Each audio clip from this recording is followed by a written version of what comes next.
Hey everybody, welcome back to another super exciting Art of War stream. We are back for our Meta Monday, and usually we've been doing tournament analyses and reports, telling the story of what's going on in the tournament, doing that full battle report lifestyle. But you know what? The whole game is different, and I don't know that any tournaments even use the new balance Dataslate. I'm sure someone's going to correct me in chat, and I'm sure somebody did, but I am not privy to that. So instead, I thought it'd be really cool to try to go through army by army by army and talk about not what changed in terms of legal changes, balance state points changes, whatever. We literally have done videos about that. You can check them out on our channel. They're awesome.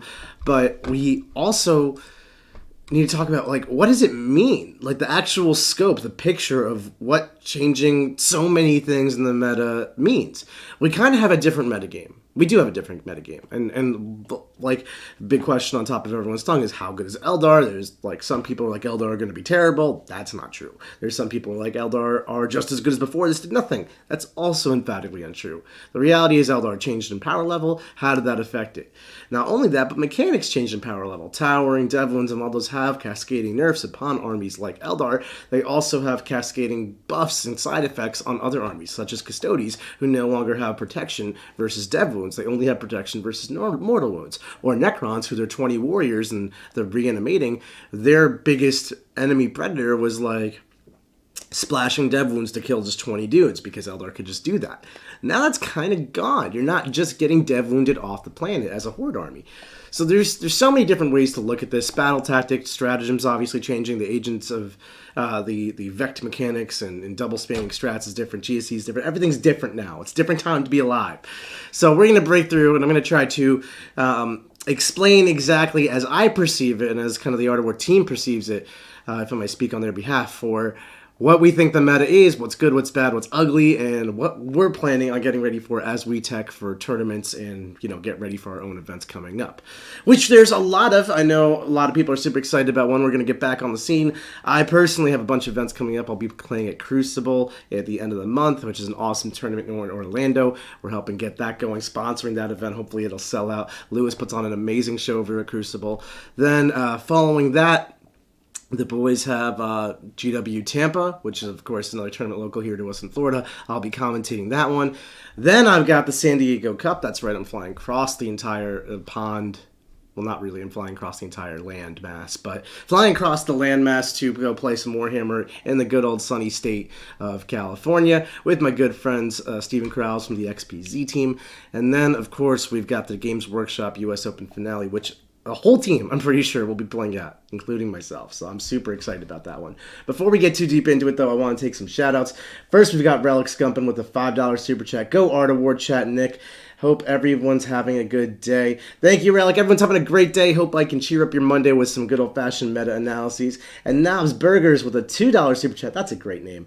Orks is always the best. Orks is great right now. We are going to get there, I promise. So let's just jump right into it. Before we get too deep, though, I want to just remind everybody that our ability to produce this content is entirely dependent on your support for our channel. So please, if you like this kind of stuff, give us a good old-fashioned like. Subscribe to this channel. It's right there. It's free. Just please click it and I will shut up. Not really. I'll keep talking forever. But just like that video, subscribe to the channel, and even leave us a comment letting us know what you think. It really helps us produce this kind of content for you. And if you're interested in, like, getting better at Warhammer and actually improving your gameplay, there is a 3D free trial going on right below in the description, thewarroom.vhx.tv. You can try out our war room with all the different tips, tools, and tactics that we teach for you on how to get better at Warhammer. So I'm just going to jump right into it. We're going to start off with the good old-fashioned Space Marines. So what changed with Space Marines? Well, a lot of things. Points mostly. A couple things on the rule side, but mostly points and the battle tactic strats, of course. So overall, I would say Space Marines are in great shape. They got a lot cheaper. They're also about to get a new codex. We don't really know when. We do know that it's coming. So hang tight, Marine players. I wouldn't get too attached to the rule set you are playing with now, so I don't want to spend too much time on Marines necessarily in terms of the meta, but I played against Marines. We played games all weekend, basically, is what happened in the Art of War house, and let me tell you, I played against Jack's Black Templars, and holy crap, Armor of Contempt spam with 2-up saves is real. It is a battle tactic strat. The value of Agents of Vect, that making CP abilities cost more mechanically. That's gone down. I mean, like, I have access to 2 of them in my Chaos list. I have Cypher and Fate Weaver. I'm literally not including any because it's really only valuable in that Space Marine matchup to stop Armor of Contempt from being spammed out. A little bit in the Tyranid matchup, but we'll get to that. So, you know, it's not stopping the Necron reanimations. It's not stopping Eldar phantasms. Like, what is the point? It's not worth including, in my opinion. So when I'm not including it, it means the strats, the armies that do get to spam those battle tactic strats, they actually get a lot better at it. So AOC spam on 2-up armor safe Space Marines in cover is super real. Jack took a 10-man Terminator unit, a Land Raider, and 3 Redemptors. And it was just virtually unkillable. And I was playing Chaos Space Marines. I have one of the most killy factions in the game. The fact that I was really struggling to kill this thing, not ideal. Certainly not ideal. I think Redemptors are definitely something people are sleeping on. I'm sure Jack has mentioned that before, but I was not a believer until the man put 3 of them on my table, and then it became his table. I didn't like that. We got Bam Jitsu in the house with the $5 super chat. Squirtle Squad for life. Bam knows. Squirtle Squad for life. Remember and represent. And then Zin25 with a $10 super chat. Let the galaxy burn, Nick. Love the content as always. You see that Chaos Star right below me? I put that in. I put that in just for you. Appreciate all your support, everybody. So, Space Marines, like I said, I don't want to get too attached into them. Just because it's one of those factions that's going to change, and there's so much viability to it, but they're great. They're really good right now, and their Apex Predator, their Wraith Knight, gone, poofed, out of the meta. Goodbye. I mean, so much viability opens up right off that, right? Once you stop getting shot and tabled in your own deployment zone by a Wraith Knight you cannot interact with, life does get a lot better for just about everybody. Yeah, speaking of 10-man Crusader squads in the chat, actually, let's go over to our friends, the Black Templars. So this is another faction which is just absolutely nuts. They can spam those 2-up saves and Armor of Contempt just like regular Space Marines, but add on to the fact that you have 125 points for 10 Crusaders, which is 12.5 points for a Space Marine body. I thought Chaos was getting cheap. I thought 16-point Plague Marines was getting cheap. This is 12 points for a 2-wound Space Marine that's good at close combat, does all of its things, you know, it is a Space Marine, access to rerolls, whatever. So, yeah, Templars are great. Templars are really, really strong. I think they made out in a great spot. And as an opponent of Templars, as an opponent of Space Marines in general, I am going out of my way to increase the AP of my armies. For those of you who played in 9th edition, during that 6-month stretch when Armor of Contempt basically invalidated anything that was AP 1 or lower, like you just didn't take those weapons anymore, it kind of felt like that to me playing against the Space Marine faction I played against. Now, there's lots of different variations of Space Marines. I've seen Lone Op lists. I've seen just regular dude spam lists. I've seen take spam. I'm telling you, this 2-up save Armor of Contempt stuff, that is a meta-defining archetype on its own, and you better be ready for it as the opposition. If you do not pack the AP to punch through Space Marine armor with standing in cover with a Armor of Contempt save in mass, spammed out with 2 units and whatnot, you're going to be in for it because you're just not going to kill anything. I don't know that's going to be the case when they get a new codex, obviously, but for the time being, that is the case. And Armor of Contempt is real. So you can do a Marine Horde with Black Templars, I'm pretty sure. Very interesting. As we go through our Space Marines, we've got Blood Angels next. They are a faction I have not yet played against in the new Balanced Dataslate. I'm not too privy to their specific changes, I'll be honest. But in a similar vein to Space Marines getting Armor of Contempt as a viable strategy because the Vect BS is going down, and the fact that you were allowed to stat check people on durability now because the Wraith Knight's not just picking you up in your deployment zone.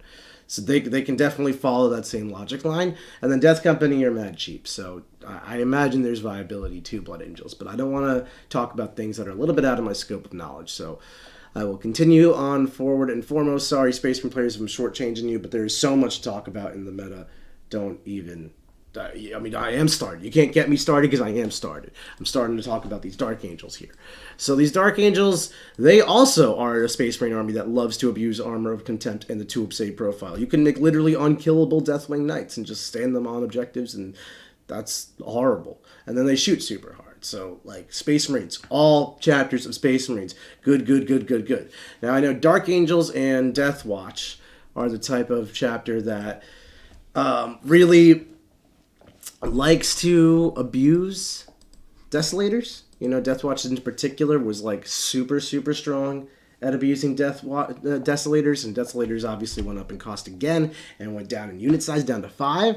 So you're not really going to see indirect. And where this is awesome is because it allows the game to 40k to actually be played, and I love that. So I'm a big fan. Deathwatch, I'm sorry, you guys are getting stomped out of the meta. I don't know what happened to you. Your Proteus kill teams went up in cost. Your rules stopped working on your non-bolt weapons. And you can't spam Desolators, which was a garbage archetype for an army, but it did exist, and now you can't really do it. So I'm not super concerned about the Deathwatch faction being a problem or a real prominent part of the meta, as I am the Space Marine super faction. But be ready for Space Marines. Be ready for that 2-up armor contempt spam. Be ready for the fringe builds that specific types of Space Marines can produce. And I'm talking things like the Space Wolves. Because the Space Wolves, of course, they have access to Thunderwolf Cavalry. And they have been a meme for literally so long that we didn't own any. Quentin just somehow manifested 18 Thunderwolves out of like a week, and I have no idea how he did this. That boy is magical, and I'm very glad he's on this team. But holy crap, Thunderwolves, they're down to 30 points a model. 3-0. 180, but look at a Thunderwolf and compare it to a Possessed, compare it to an 8-bound, compare it to a Ravener, compare it to a Mega Knob, compare it to every other 30-point thing in the game, or something that would be like multi-wound, tough, hard-hitting, fast type of unit with Blood Crushers, you know. And then look at the Thunderwolf again, and then read your codex and notice Oath of Moment, and then close your codex and get move blocked. No, I'm just joking. Space Wolves are great. Space Wolves, like the fact that they got the points reductions they get, really, like they're a faction. I don't know how popular they'll be.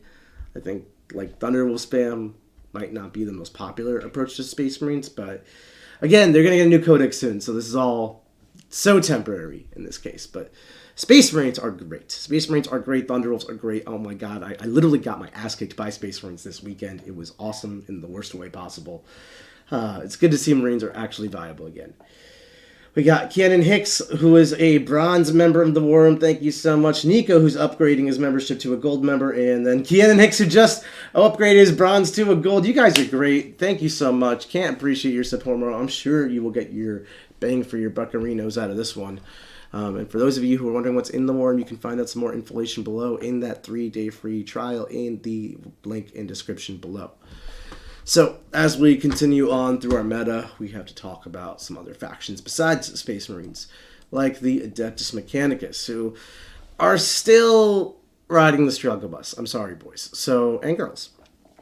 The AdMech basically got better Rangers and Vanguard. They got that 4-up armor save, they got the 5-up invul, and they got points reductions wherever applicable. I don't really know that you're going to see a lot of infantry in the AdMech.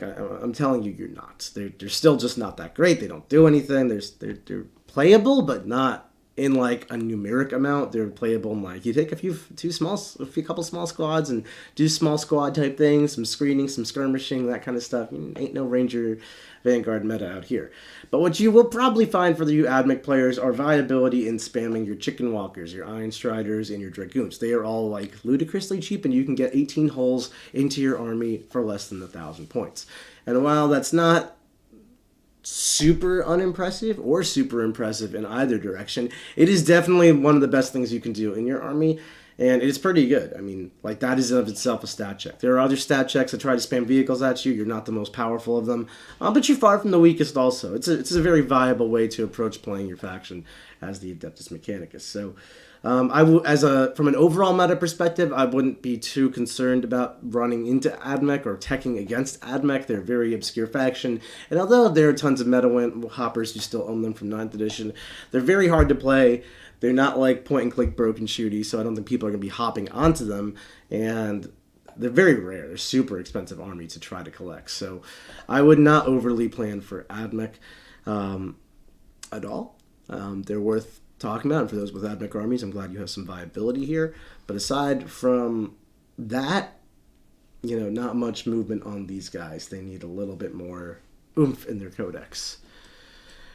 Astra Militarum comes next. Now, these guys got some nerfs where it hurts and some buffs where it probably didn't do too much, but then some also buffs that led you head scratching. So, Gaunt's Ghosts got cheaper. Gaunt's Ghosts were amazing. They go up, they come down. Those units are phenomenal. All of your artillery went up. Some justifiably so. I mean, can we talk about 80-point Medusa carriages? Or the Earthshakers, whichever it was? I forget. Kind of insanity here. But overall, I think Guard are still in a fine spot. I don't think they are particularly like S tier, like table you with indirect firepower. Their indirect firepower got a little weaker in terms of the numbers you can bring just because of the points. But largely speaking, their codex is fine. I mean, 70-point Chimera is a thing of its own. You could make a new archetype of like indirect fire plus Chimeras and call that a day. I think Guard are still healthily around as good as they are in like B tier. You definitely want to consider them as like the prominent indirect force for your planning for the meta. There are some factions that just simply do not want to get blasted in the face by indirect fire, and some armies will just fall apart at the seams in the face of such powerful indirect fire. So you really need to think about that. Now, Guard are, again, not a very popular faction in today's meta, so if you are not experiencing them in your local scenes, don't bother teching for them. If you are, get ready to be shot by some indirect fire and have some very cheap vehicles running straight at you, because it's a very strong army, believe it or not. Not flawless, certainly, and not broken by any stretch, but sleep on it and it can beat you. Your army as a Guard player largely hasn't changed, I don't think, an archetype, although I will admit I'm not a Guard player trying to innovate the Astra Militarum lists. Just looking at it, you still take the indirect fire, that's still amazing. You might take more Chimeras. You probably do take more Chimeras, those also are great. Hellhounds are awesome. You can do a whole spam plus indirect, I think that's a great archetype.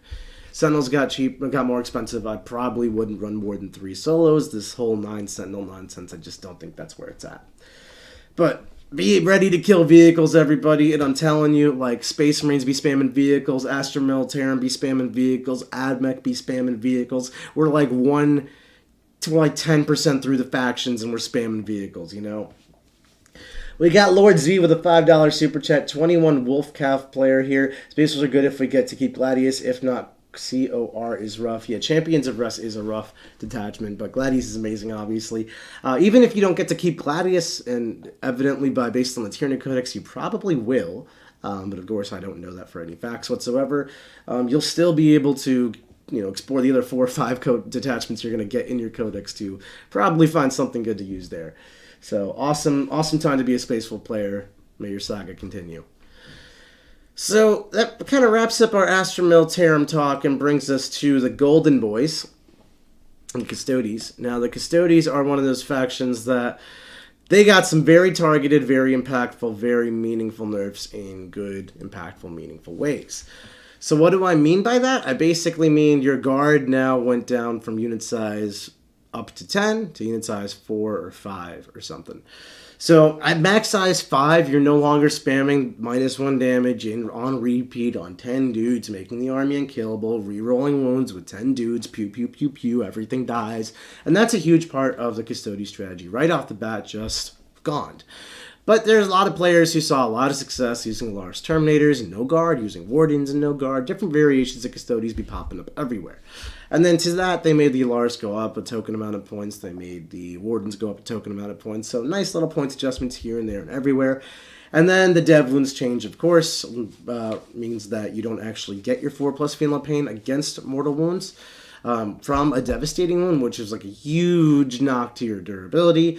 And then finally, the Vect detachment, I suppose, whole interaction about command points means you can only spam, you cannot spam always strikes first, which honestly I don't think was the problem, but for those people who were trying to charge the Custodes army, it sure was your problem, so I feel for you there. And then, I guess lastly, Exaction Squads got kicked into the caboodle, so you're going to take Void's Men-at-Arms or Sisters of Silence instead. Very, very side grade there. Overall, Custodes were a meta-defining faction. Absolutely were.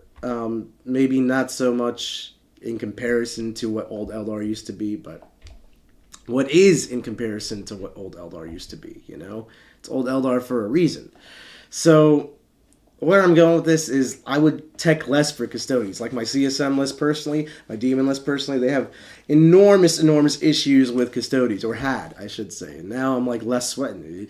There will be less Custodes in the meta. They are a very easy army to collect, very cheap compared, like price dollars for points of models. Pretty cheap army, pretty easy to collect, very easy to paint and make look decent. Spray them gold, wash them brown, and paint the weapons, or dunzo. So very easy to meta hop to. I don't think anyone's meta hopping to this. I think people are meta hopping off of this. So that's awesome for those who are who struggle with Custodes and whatnot. They took quite the hit here. And then here's an army that didn't take quite the hit. Grey Knights. They might have just skyrocketed themselves up to one of the strongest armies in the game, low-key.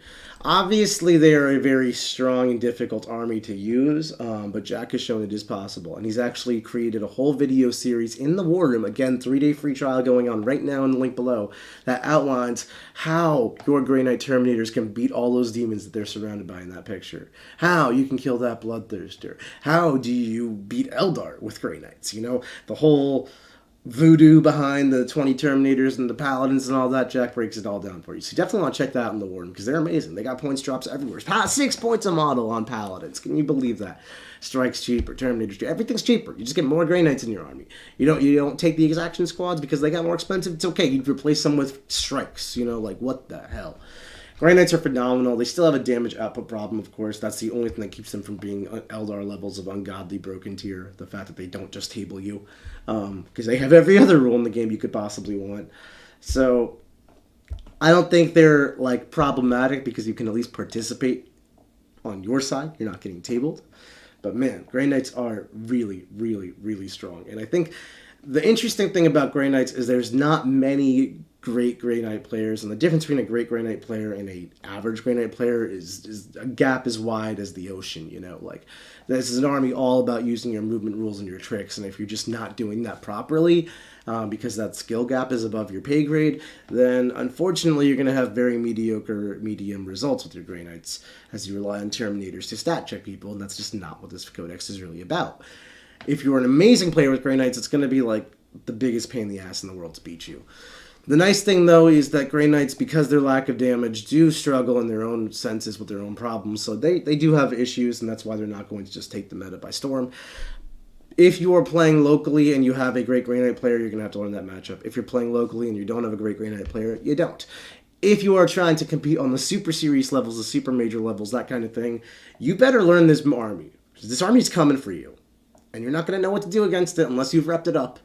And if you have not got the reps in against your Grey Knights, you're gonna find out the hard way. It is not a fun time to F around and find out in real time against this. But you know what you can find out against the Imperial Knights? These homies, I don't know what they did. I don't know why Games Workshop hates them. Maybe they don't. I can't say that. But, man, they go up in cost. The Towering gets the nerfed. Like, R.I.P. Then you factor in the fact that the Fiendlo Pains don't actually apply to the large knight. The bondsman abilities only apply to the little guys. And it's like, what is this army actually trying to accomplish? It's like, you have to take the big guys to buff your little guys, but the big guys are now horribly inefficient, so, like, I don't want to take the big guys. And then if I'm playing the little guys, I might as well just go play Chaos Knights here. Look, I'm not a knight player. I actually don't like knights. I think they're kind of big, stompy, stat-checky, and can make the game unfun for a lot of players. But, you know what? I don't want them to be so terrible that the knight players of the world don't get to play their faction either. But from a meta perspective, I am no longer really considering knights at all. I mean, they might be in your meta. They're a very popular army. A lot of players own knights. But competitively, this army has a lot of work to do. If you are a knight player, I'm not sure how you deal with this, to be honest. That is a job for John Lennon to tell you over in the War Room, which, again, is in the link below. And I'm sure he's on it, but I'm not on it. I don't know what the knight players of the world are going to do. I don't play knights. But what I can tell you is I'm not worried about them. Like, you know, if I could handle knights before, I can certainly handle knights now. And it's really, really okay. We got some chatter in the chat about how knights suffer in the U.S. tournaments because of player place terrain. The U.S. is enormous, man. The entire U.S. is, you can't summarize it like that. Like, there are, like, more players in a section of the country than there are in most other countries combined that just don't play with player place terrain. They play with Games Workshop format. They play with their own format. There are so many different viable formats in the U.S. that you cannot lump the country together. Competitively, it might as well be 4 different regions in terms of 5 or whatever. But that's more into U.S. demographic competitive metas. That is not the conversation. I just got sidetracked by the chat. I'm sorry, everybody. Stephen Horowitz has been a member for 60 months. What's up, Steve? As a night player, I'm dealing with it by dusting off my Tau. Well, ain't that the honest truth? And we will get to that because your Tau are, holy crap, scary again. I do not want to get shot by Tau. I hate being shot by Tau. But you know what I don't really hate being shot by? These Sisters of Battle. So Sisters got some points dropped. Sisters got some love. Paragon Warsuits with Morven Vols, quite a unit. You might actually even look at taking 9 if you're a crazy person who owns 9. But overall, your Sisters are still looking a little soft in the damage department. They just can't hit that hard. Multi-Meltas are simply not what they used to be. Repentia are simply not what they used to be. And your damage ceiling didn't really get higher than that. So while everyone in the world got toughness upgraded from 7 to 10... on their vehicles and whatnot, you just didn't get upgraded along with it. So, sorry to say for Sisters, I too have a Sisters army, and I'm very, very sad about it. But if you're trying to play Sisters right now, it's going to be that janky MSU, like take lots of Sister bodies, take lots of Rhinos and Immolators and things of that nature, and try to use rapid ingress on your Zephyrim and your Seraphim, and use tactics wherever possible to sneaky BS your way to wins through points shenaniganery, which is very viable, and tactics that we teach in the Warhammer all the time. One of my favorite approaches to 40k is that approach, but that is absolutely your only viable approach as a Sisters player right now. So from a meta perspective, all you have to do is be ready to play a tactical game of Warhammer against Sisters and understand what their rules and mechanics do. And as a Sisters player, you better sharpen your skills and look deep into that codex to see what you can come up with. It's going to be tough. It's going to be tough. But hopefully we'll get some changes in the future as well. Brandon Westfall. As a night player, I've been trying a new strat called crying myself to sleep tonight at night. Brandon, I'm sorry. I'm sorry. I don't wish that upon you. I appreciate your membership for 7 months as a Bronze Warren member. But might I interest you in a wonderful, wonderful faction called Chaos Space Marines? Holy guacamole, am I excited for this faction. I'm so excited for this faction, I put a Chaos symbol right down below. So, why am I excited about this faction? Let's start with the bad. Abaddon went up 30 points. That's not good. Obliterators went up. That's not good. Fortunes went up. Wait a minute. Aren't these nerfs, Nick? Well, yes. Yes, they are. But let me tell you, they barely matter in the grand scheme of things because Warp Talons down 30, Bikes down 10, Rhinos down 10, Legionnaires down 10, Raptors down 5, Hellbirds down 15. I could go on and on and on. Your army side-graded all over the place, and side-graded in the best possible way. Because what used to be very overcosted garbage units like Warp Talons at 130 and things like that, where you're just like, I'm just not going to take these things. Now you really, really, really can. Your units are cheap. You're abundantful. Chosen went down. How the hell did Chosen went down? Like, you have access to so much cheap Marine body, which all hits way harder than they should because of the Dark Pact mechanics. Stack that with Abaddon for reroll hits. He's still worth it at 310. Who are we kidding? Stack that with a Hellbrute. I'm on about the Hellbrute.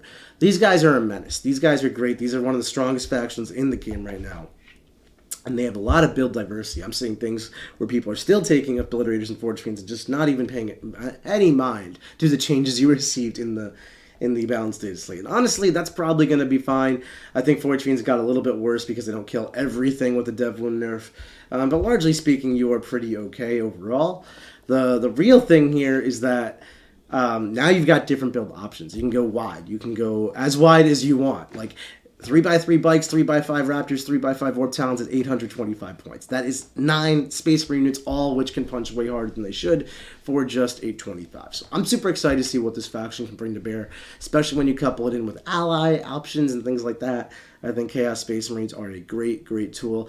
And they bring in a lot of unique elements to the game that no other faction can really replicate. No one else has Forge Fiends. No one else has Obliterators. No one else has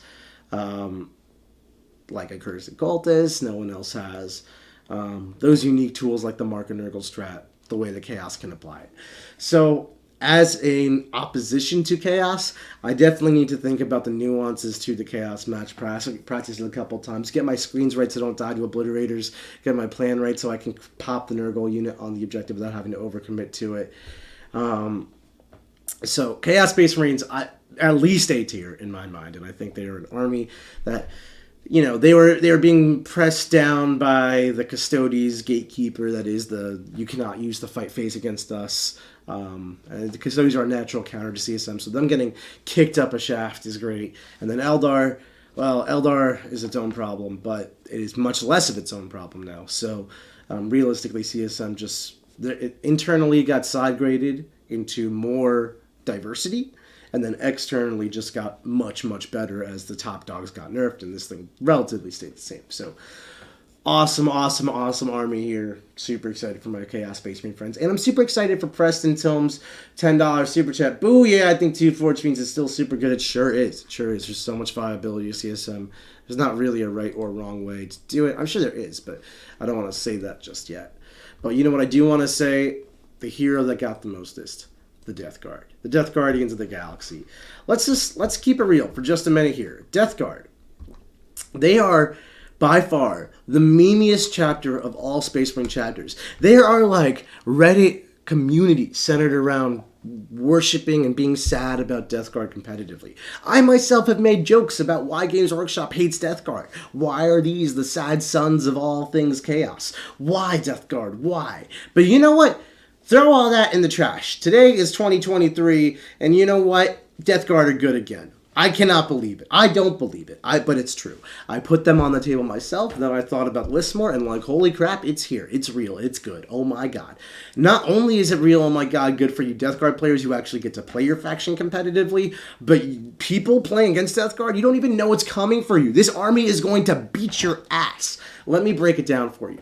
You know how I talked about that 2-up save Armor of Contempt meta? Death Guard literally kicked that thing into the next dimension. Their army-wide rule changes game to game to game now, and it's relevant in all 3 settings. Setting 1, -1 leadership and OC. Put that into Necrons, you know?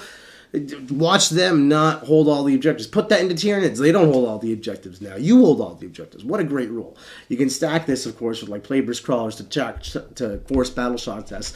A Noxious Blightbringer. Never thought I'd use that word competitively. He's an aura of -2 leadership, stacked with your contagion range for -1 leadership. Take a 3 battle shot test from my 3 PBCs, -3 leadership. Oh, you're not holding objectives anymore. Can't use stratagems. Sucks to be you. Okay, you're not doing that kind of game. You're playing a different kind of game. You're playing that 2 of save Armor of Contempt spam. Let me just make your whole army -1 armor save. Not extra AP, mind you, -1 to your armor save. That 3-up save, it can never get better than a 3-up armor save. Why? Because now you're taking a 3-up, you don't benefit from cover the same way, and Armor of Contempt is kind of irrelevant on you. Yes, my weapons are largely AP 1 and 1 out, so you can still bump that down, but who gives a crap? Once you're not taking 2s, you will die. What will you die to? What's going to kill you, might I ask? 100-point Bloatrones, Plagueburst Crawlers, Mortarion, and Brigands. Brigands, yes, I know. Death Guard, why are you running, well, Brigands in your Death Guard army? Because they're crazy. Because they're AP3 shooting you across the table. Because it's insanity. Because you can get Mortarion, 3 Bloatrones, 3 Brigands, and 3 Plagueburst Crawlers for like 1,500 points. A little bit more than that. Like 1,600 points. Still, that's insanity. You still have points. You can fill it out with Plague Marines and Rhinos for all I care. Or you can go wide. You can go 6 units of Plague Marines, 6 Rhinos, and just start there as your baseline, because that also is ludicrously cheap. And if you're like maybe trying that Plague Marine Rhino life, where you're trying to actually exist on objectives instead of table your opponent outright with Flamer spam, why don't you just make them minus weapon skill and ballistic skill all game long to help your longevity? Yeah, you can do that too. Death Guard, I think, might win the award. I've been playing 40k for 20 years. Death Guard might have just won the award for most improved army ever off of a single rules change. Like, holy guacamole, you have to be ready for Death Guard. Let me tell you what a few archetypes of Death Guard are. Mortarion, 3 Bloatjones, 3 Plagueburst Crawlers, 3 Brigands. Fun fact, I'm playing that this week in 2 days live on this YouTube channel because I think it is that good. I think it's crazy. I'm playing into Jack's Custodes. Now, last week, if you had asked me to put Death Guard into Custodes, I would have laughed in your face and said, I don't want to put on a bad stream. You know, I don't want to put in a game that's not going to be competitive, that I'm going to get obliterated on. I don't want any of that. No one wants to watch Death Guard get pounded into the Pound Town for 25 minutes and then call it on turn 2. No one wanted to watch that. But you know what they are going to watch? Death Guard putting the beats onto what was formerly one of the best armies in the game, from zero to hero. Death Guard. Oh my god. Death Guard rant done. Excited times. Lay ahead. Death Guardians of the Galaxy. Wow. So then we've got Thousand Suns, and Thousand Suns definitely have viability through the sheer fact that their rules are just so ludicrously awesome. But I'll tell you, 15-ish points as in like an average across every unit in your codex that you took is not easy to just take to the face, you know? So a large... From my speakings with Vic, from my speakings with Jack, that kind of thing, the idea of that MSU style build is pretty much gone. Lots of rubric reigns with characters attached, because every unit just functionally went up 30 to 40 points. And essentially, that's a little bit too much. That's across your army, it's like now I have 300, 400 points less. And that's just not enough. You know, that's not going to work. But you can do so many different things. You can do so many different builds with Thousand Suns. Demon Allies are great. Demons are like the best ones still. So you have options. I don't know what Thousand Suns build will look like. I'm not really a Thousand Suns guru. I dabble. I'm a dabbler in the Cabals. I'm not a master of the Cabals. But let me tell you, this army has got too many rules to at least not be a dark horse. I don't think it's going to be meta. I would say it was fairly meta before. I don't think it's going to be meta, but it's definitely going to be a solid faction. Its win rate might not represent its potential. I'm going to straight up say that, because I don't want to be misquoted here. I could see Thousand Suns dropping to like a 45% win rate, because average players playing a slightly overcosted faction is probably going to lead to terrible results. But you get Vic, or you get Jack, or you get someone who's put the time in with Thousand Suns, and... watch them soar. They're going to figure it out. I mean, like, this could be another case of, like, the initial assumption is, oh, Thousand Suns are probably not that good. They took all these point snuffs. Give it a couple months. Let the brewers brew. Let the codex list writers write, and we'll see what the playtesting yields. I think Thousand Suns still got some gas in that tank. So it might be more like in 9th edition when you actually had to, like, be a Thousand Suns player to do well with them, and you had to, like, apply your brain and know the cool combos. But it's going to definitely... I think there's play here, is the long story short. There's definitely play. Alright. So then we've got Angron. We've got Angron and his buddies. We've got the Khorne Berserkers. We've got World Eaters. So before, it used to be the case that you would pay 60 points per model for an Exalted 8-bound. And that would be awful. That would be awful to the point where World Eaters join the meme town. Now, you pay, I want to say, 55 points for an Exalted 8-bound, 45 for a regular 8-bound, which is, I could be wrong there, but I'm pretty sure that's what it is. Which is a lot better, but still kind of terrible. So, it's not really about the 8-bound. What is it about? Well, we've got cheaper stuff going on. Mauler Fiends went down for this faction. They're really good. Angron's still Angron. Khorne Berserkers came down a tiny bit, but, you know, whatever. World Eaters got better. World Eaters did get better. The points decreases were meaningful, and they did help, because, you know, that's all this faction does. It takes the efficient stats, and they run straight at you. I would love this to be a janky faction. I love my janky factions, but this ain't it. This is the faction for if you want to run across the table and hit your opponent as hard as you can. So you're always going to look for the most points-efficient ways to do that, because ultimately, like, there's not much more angles to approach the problem from. You know, straight line is the fastest path kind of thing. So it helped, but it's still not that great. You do still have hard counters. You were still a melee-only faction for the most part, although, of course, Lord of Skulls, Real Hits combo, Forge Fiends, you know, that stuff does exist in your codex. Largely speaking, I just don't think it's that spectacular. Got a select correction, 50 points for Exalted 8-bound. That does help. It's definitely the right direction. 10 points down per model. Certainly meaningful, but, like, when I look at that 30-point Thundercav, and I understand he doesn't move through walls, and then I look through the 45-point 8-bound, the 50-point Exalted 8-bound, I'm not crazy, man. One of these things is not like the other. Like, let's call a spade a spade. I'm sorry, World Eaters. I have a World Eaters army. Blake came to my house like a month ago and just painted one. It was glorious. It was awesome. It was a red carnage murder fest. And you know what? They've been living on the shelf since. They still haven't even seen the table one time. It's so sad. So I will continue to wait. I will continue to kill and maim and burn in my sad pile on the shelf, waiting, watching, wanting for the World Eaters to become good again. But that's not the only faction in Warhammer. We've got the Demons. Chaos Demons are one which are super close to my heart. They're my favorite faction in Warhammer, so I will try not to be biased, but we all know that's a lie. So I think their nerfs are totally unnecessary and rude. Yes, all the viable lists for Demons were big, spammy monsters. Be'lakor Shalaxi was a starting point of every competitive Demon list. Supplement that with Fate Weaver, Lord of Change, and then you could spam out even more Lords of Changes from there. I even agree the Lord of Change was too cheap at 230. Like, that homie does not need that kind of profile at 230. And then, but like, you gotta give when you take. You know, Be'lakor went up 25, Shalaxi went up 50 freaking points, and then Lord of Change went up 30. And you know why every Demon player agreed that these are the best units to take? Because the rest of the Codex sucks. Like, I'm sorry. What the hell are Bloodletters? What the hell are Plague Bearers? Don't even get me started on the entirety of Nurgle. Plague Drones, Beasts of Nurgle, what are we talking about here? Then we've got some viable units. We got Flamers. 65 to 80, fine. I don't even think they deserve that. But of course, I'm a Demon apologist. You know, I would have liked some more schnaz. That said, I'm not super discouraged. We did get some price decreases. Bloodletters did go down 20. Seekers went down 10. Burning Chariot went down 20. Selesky went down 20. Selesky, she's my MVP. I love her. She's my new girl. Guy, I don't know. I don't try to question demons, especially the Slaanesh kind. But you know what I'm talking about? Like, demons are fine.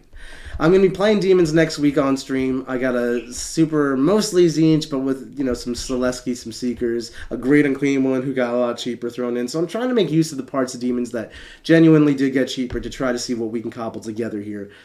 But the fundamental core issue I am struggling with is unless you take these big chonking demons, how do you kill big things in 40k? And if you can't kill the big things, they're going to kill you. So we're going to give demons a whirl next week. I'm hoping that they are better than I'm giving them credit for. I think they are, but we shall see. We shall see. Stay tuned and find out, folks. They are not going to be the monster mash spam that you've come to know and love. I mean, you might still try it. You'll just be playing like 150 points less over the course of your army. And it wasn't that powerful before. So I really don't think you need it. Also, Towering Keyword is not what it used to be. So you don't need Be'lakor. I think Demon players can just stop taking Be'lakor, which is something I've been trying to do for a long time, but I couldn't justify it because Wraith Knights were scary. But now Wraith Knights are not scary. So here we go.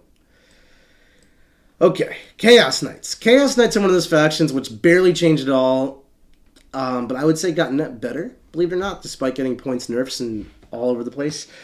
The points nerfs equate to this. Instead of being able to spam 14 war dogs in a very specific variation, you can only spam 13 now. Here's the tear dripping down my face. Brigands went up 10. They deserved it. Carnivores went down 20. They also deserved it. If you're trying to spam Chaos Knights, you can still do it, and it's still awesome, and it's great. You can even ally in Demons. I think 115-point Burning Chariots go really, really nicely into Chaos Knights to ignore cover. I think 35-point Nurgling units go really nicely into Chaos Knights to actually screen. Maybe instead of just spamming as many little dogs as you can, you should try using tactics to supplement your list instead of just spamming. But I don't really play Chaos Knights. Maybe another hull really is just better. Whatever. Point is, this army is like largely the same. From your perspective against it, you should be ready for it. 13 War Dogs is an archetype. It's a popular archetype. It's not even that expensive. Like, when you consider how much a Warhammer 40,000 army costs, 13 War Dogs, relatively cheap. So I would expect to see more of these, not less of these, hit the tables, but still not particularly that many of them. And yeah, we got a couple questions about Orks. We've not had Orks yet.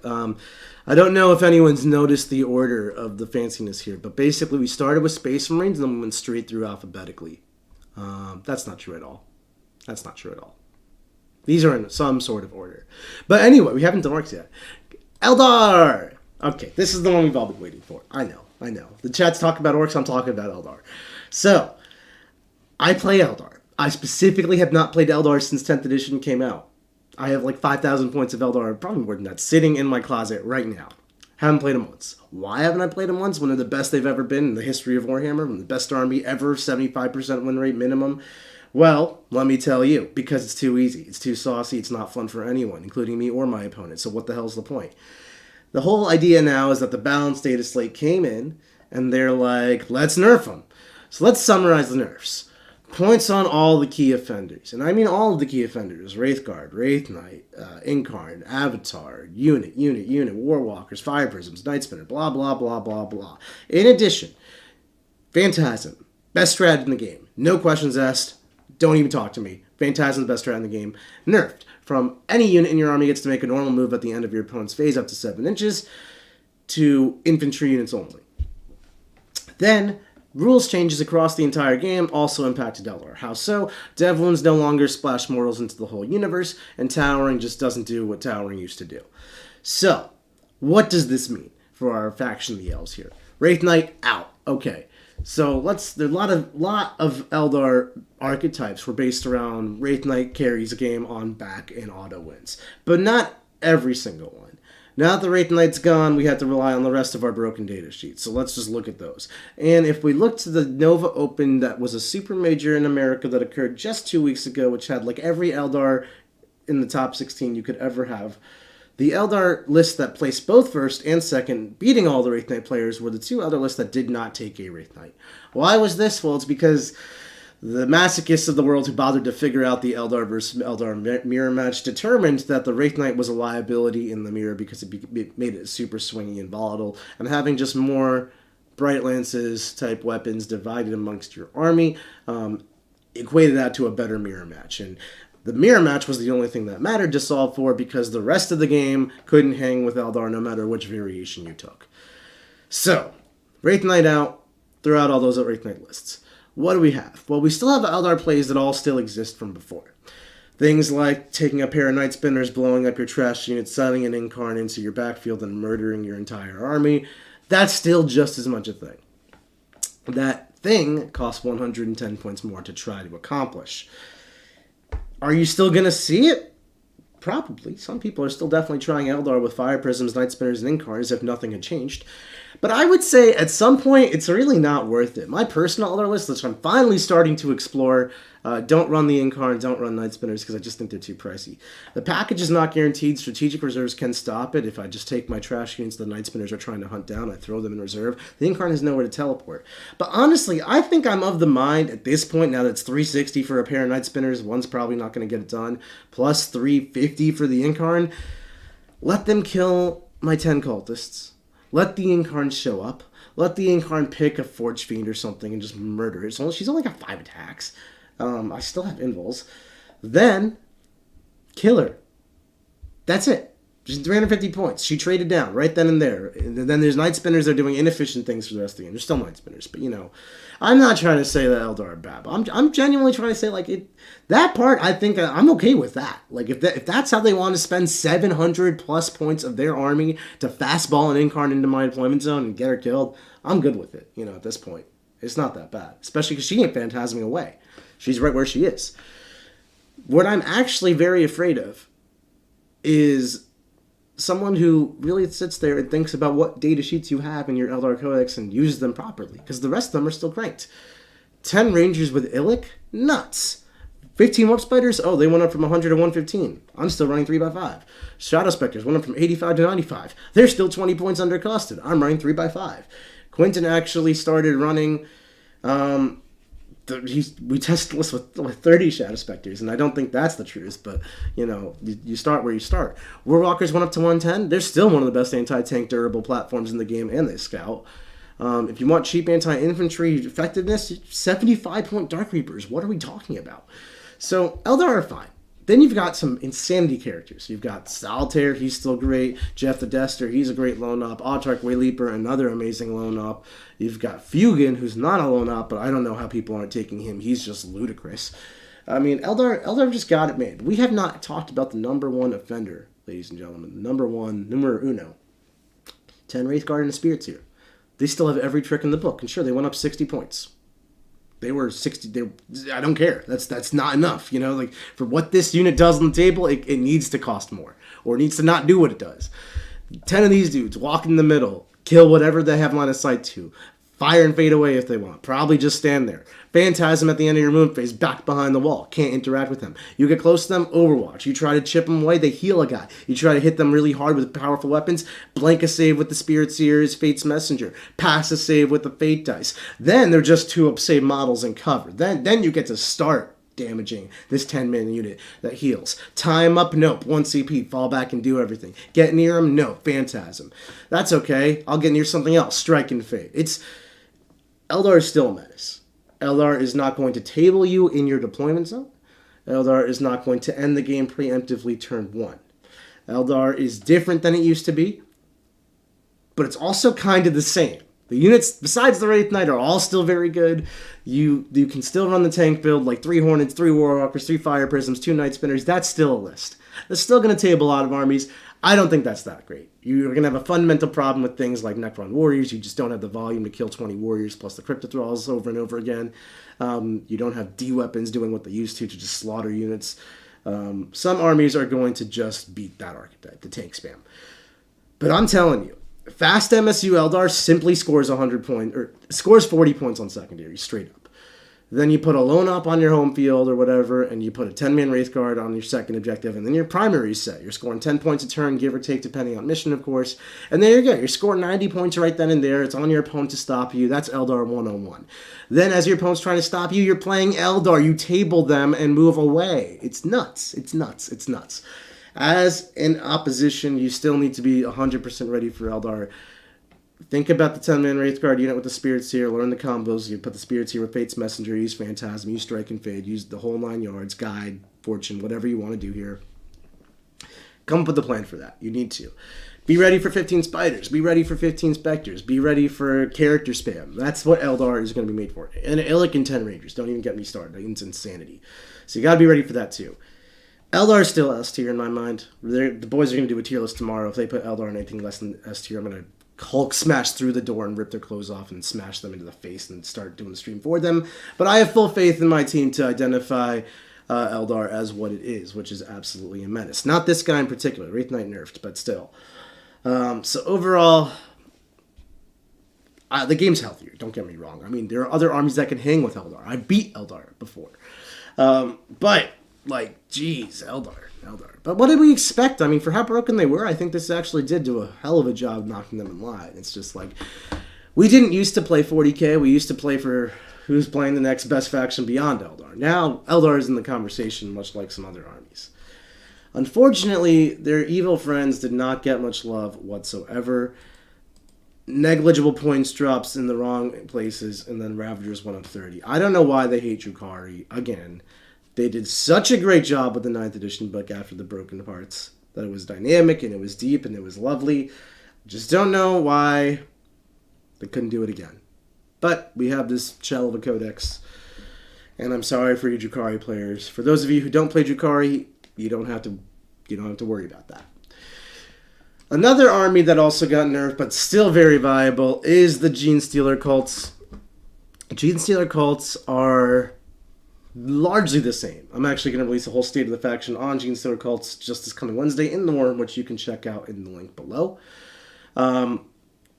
It's awesome. They're awesome. I mean, they largely didn't change. They got points hikes all over the place, and that is to be expected. They also don't come back to life in the same fashion that they did. It's only 4 ups for your infantry, and it's 5 ups for your aberrants. You're still going to take aberrants, or you're not. I think that hasn't changed. That's really the only build design choice you have. You run Neophytes, I personally like 2x10 Acolytes with the demo charges, you still run those. You run fewer characters than before then because they got more expensive. You don't run the bikes. I hated the bikes before. I don't like them now that they went up even more in cost.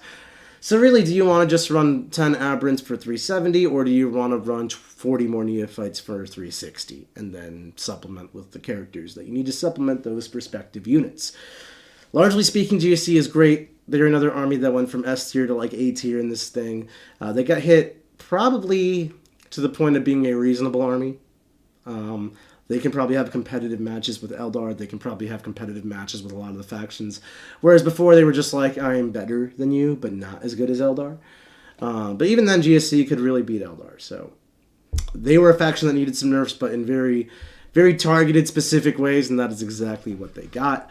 I would have loved to have see some more nuance in the nerfs in terms of like nerfing specific rules as opposed to nerfing points all over the place. But a fix is a fix is a fix, and GSC are fine. Then we got another codex which got buffed. This one's fancy. This one's saucy.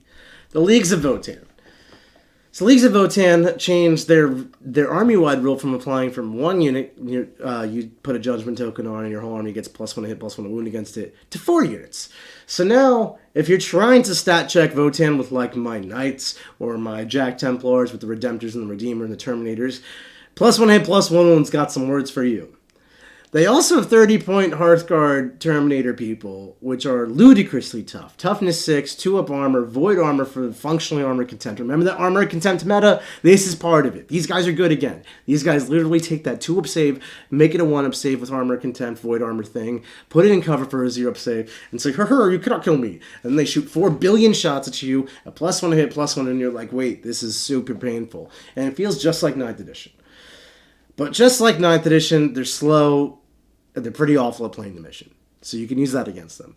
Leagues of Votann are still not going to be super popular because there are just not that many Leagues of Votann players. They are a relatively new faction to the universe of Warhammer 40,000, and there's just physically not that many Leagues of Votann models in existence compared to armies like Space Marines or Eldar. Players just don't have the faction.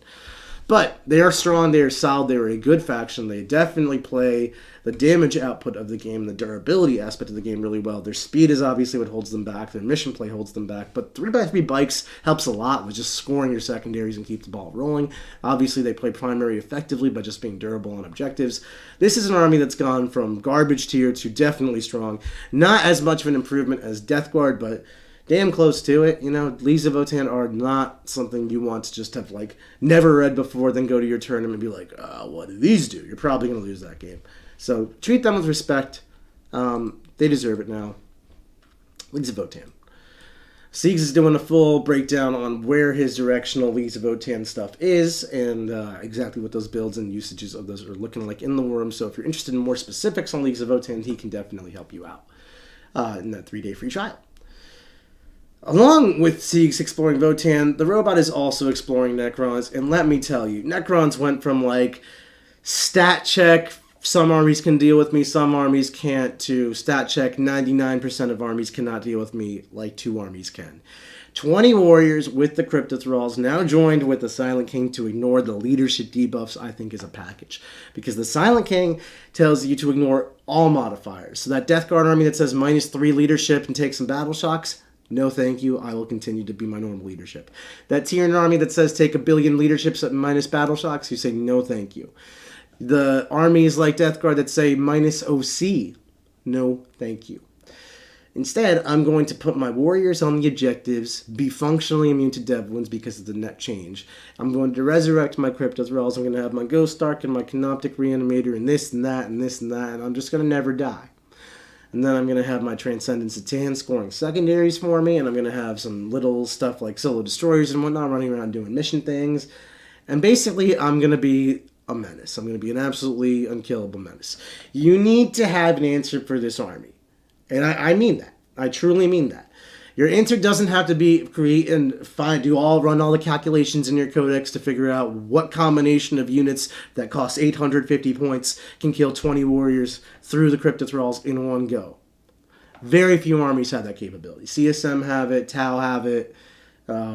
I'm sure other factions have it, like Space Marines with all the rerolls, but very few armies can actually kill 20 warriors. You're going to have to think outside the box. You can tie them up, you can play around them, you can kill their other stuff to try to outmission them on secondaries, but you need to have a legitimate plan for 20 warriors. You need to play this match, you need to learn this match, you need to know the nuances to this match. Necrons literally lost their Apex Spreader. Now the only thing that's really stopping them is like the blast keyword. And there's, the rest of the army can be tech to fight that kind of thing, like Doomsday Orks and whatnot. So, Necron's super strong faction. Don't think they're like the best army in the game or anything, but like, Eldar, who used to sneeze and kill 20 warriors, now really struggles with 20 warriors. So, you can see how the shifts in the game really change what's good and what's bad. Space Marine Aggressors, a chat suggestion, really great answer to 20 Warriors, but most armies can't just put 70 shots on the board, reroll hits, reroll wounds, sustained hits on 5s. Most armies have to actually like use a combination of things to chip damage these problematic units away. It's just not going to work here. So you're going to have to figure out a different plan altogether. Those types of tactics, those types of strategies are things we also teach in the Worms, so do check that out if you're interested in the more tactical elements of the game instead of just list writing and meta chasing. Obviously, this is a meta-based video, but it's only one component to overall Warhammer. You know, your meta is only going to get you so far. So, this brings us to a very, very sought-after faction, one that's very, very highly requested by our chat over here. We've got the Orks, the War Tribe, in the house. Did Orks get better? They got cheaper in a couple places. Kill rigs, most notably, went down a lot. Jack has already theorized the list, which scares the crap out of me.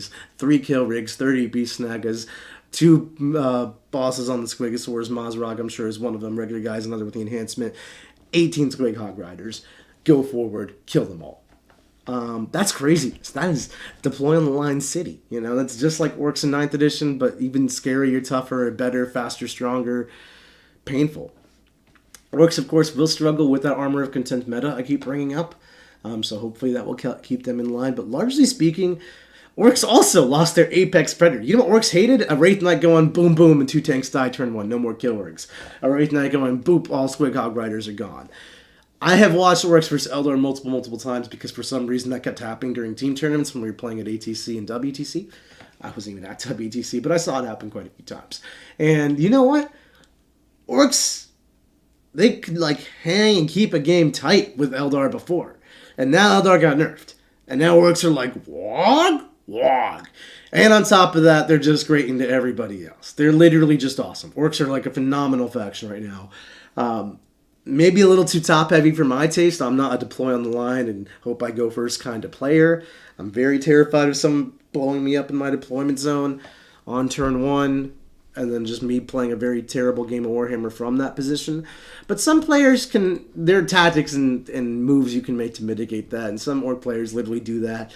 I think Orks are top 5 faction in the game, easy, in contention for further closer to top than that. Really awesome faction here, like truly impressed with how good Orks have come, all things considered. Especially when you consider the fact that how durable they are. I think a lot of people aren't ready for Ork durability, but Orks, super hard to kill. At least with the amount of Orks they put onto the table and the pace at which they're running at you, it is super hard to kill with an effective rate. And the fact that the damage in the game is lower by virtue of Towering and Eldar going nerfed, Orks are scary. I think we're actually going to have Orks in the schedule next week. Jack is busting out the Wog Tribe fairly soon, so that should be an awesome game. Hopefully we get that going as well. Next up, we've got Tau. Talk about an army that's ramped up its damage. Tau got points nerfs all over the place. Points nerfs, points reductions in all over the place, and basically got buffed up into oblivion. They're doing great. And I see a lot of players talking about broadsides, looking at broadsides. So you just try broadsides. I think in modern day formats, unless you're playing on like UKTC where you don't have good firing lanes, or in UKTC you do have good firing lanes, and in most formats like Games Workshop, you just won't. Or WTC, you just won't. That's where you leave your broadsides at home. But let me tell you, every good Talus starts with 2 Crisis Bricks, if not 3. Load them up with every cyclic shot you can possibly take in the world. Then you take Piranhas, Tetras, and whatnot. And then you also slam in 2 to 3 ghost kills. And I think that's the part where a lot of Tau players seem to be skipping the ghost kills. I don't know why they're skipping ghost kills. Ghost kills are like the best data sheet in this codex besides the crisis suits. They're absolutely insanity. They're super hard to kill. They're durable lone ops. Like, do you know what the durable lone op keyword means? It means you really have to get right up on there and commit to actually deal with the ghost kill. It's craziness. And then once you're committed to the ghost kill, you might not kill it. You might kill it. Whatever. Who gives a crap? It's a ghost kill. Now you're getting tabled by crisis suits, who then fire and fade away. And it's not a battle tactic, so you can't vect it. So there's very little counterplay. Indirect fire is a great answer to the crisis suits, but indirect fire is largely nerfed. Unless you're playing guard, or I suppose obliterators. You can't actually kill them. That was just my physical reaction to suggesting obliterators. Sorry about that. So, long story short, Tau is pretty great right now. I think Tau Feels a lot like in 9th edition where you just table people in a turn or two. Now, largely speaking, you're not going to do it in the first turn, thankfully, like you used to. Or the second turn, like you used to, because you don't get your sustained hits until turn 3. Battalion for kill, sustained hits on turn 3 means the game ends then and there. Tower, phenomenal. Tower, like, truly a menace. If I had to rank, well, we're going to rank codexes tomorrow, so I literally won't. But Tau, I think, are one of the strongest factions in the game. We actually just got a Tau on Tyranid match recorded yesterday. It's going to go live in the War Room tomorrow. John busting out his brand new, super exciting Tyranids. So we're going to see how that one shakes out. And Tau and Tyranids had an awesome game, and definitely one we're checking out. But Tau is one you're going to have to prep for. Everyone's got a Tau army in their closet. I literally don't know why. By our viewership data, it is by far the second most popular faction, only to Space Marines, and it's not even close. So I would definitely prepare for your new Tau overlords to shoot you in the face. From the Wraith Knight to the Crisis Suit, guns will prevail. I'm sad about it. Connor Clifford with a $5 super chat. Are you surprised that Overwatch wasn't changed more? Overwatching on Deep Strike and post-charge seems nuts. I'm looking at you on turn 2 through 3 Crisis. Honestly, I'm not. I actually quite like Overwatch for what it does to the game in terms of back and forth interaction, giving you interaction into your opponent's turn, where otherwise you kind of just don't have any interaction on your opponent's turn. I think Overwatch was too strong. Indirect fire Overwatch is garbage. And the fact that Titanic things can't Overwatch is great.